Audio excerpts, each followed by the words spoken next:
আসসালামু আলাইকুম রহমতুল্লাহি ওয়া বারাকাতুহু। Welcome my new another blog. অনেকদিন পর আজকে একটা ব্লগ দিতেছি। আপনারা সকলে কেমন আছেন অবশ্যই জানাবেন। জানাই পবিত্র ঈদের শুভেচ্ছা। ঈদ মুবারক। আল্লাহ তাআলা সকলকে এবং সকলের ঈদ সুখময় করুক, শান্তিময় করুক। সকলকে সুন্দর রাখুক, ভালো রাখুক, এই দোয়া কামনা। আর আজকে আমি মূলত আছি লিবিয়া। আমি লিবিয়া থেকে আজকের ব্লগটি স্টার্ট করলাম। আর আমি মূলত আছি যেখানে আমার ভাই থাকে। আমি এখান থেকে আজকে আমি দেখাচ্ছিলাম যে চারিদিকে প্রকৃতিটা মাশাআল্লাহ আলহামদুলিল্লাহ অনেক সুন্দর।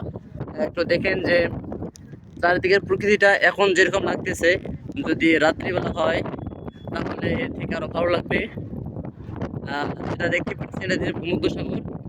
অনেকেই আছে যারা এই সাগর পাড়ি দেয়, এই সাগর পাড়ি দিলে কিন্তু ইত্যাদি বা গ্রিস ইত্যাদি এই সাগর সেই সাগর অনেকের স্বপ্নের সাগর বা অনেকের কষ্টের সাগর, অনেকের জীবনের শেষ স্বপ্ন এটাই।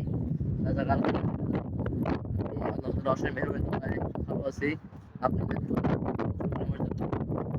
আর চারিদিকের প্রকৃতিটা ভালো লাগে তৈরি করতেছি, এই কারণে একটু স্টার্ট দিলাম যাতে করে আপনাদেরকে দেখাতে পারি। দেখেন চারিদিকের পরিবেশটা আলহামদুলিল্লাহ আল্লাহ তাআলার সৃষ্টি। আল্লাহ তাআলার সৃষ্টিকে মানুষরা রঙিন করে তুলেছে। যদিও এই পৃথিবী থাকার জায়গা নয়, আমরা একটা চিন্তা করতে হবে আমাদের পৃথিবী হলো ভাড়া করা বাড়ির মতো।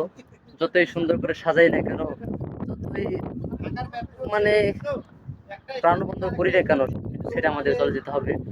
তাই আমরা বাড়িঘর সবকিছু ভালো করার পাশাপাশি আমাদেরকেও নিজের জীবনটাকে, নিজের অন্তরটাকে ভালো করতে হবে, পরিশুদ্ধি করতে হবে, এটাই। আর এখানে প্রচন্ড বাতাস, এই বাতাসের কারণে হয়তো কথাগুলো শোনা যাইতেছে। দোয়া করবেন ইনশাআল্লাহ। আর যদি ভিডিওটি ভালো লেগে থাকে লাইক কমেন্ট শেয়ার সাবস্ক্রাইব করে দিবেন। আজকে এ পর্যন্তই। আসসালামু আলাইকুম ফি আমানিল্লাহ।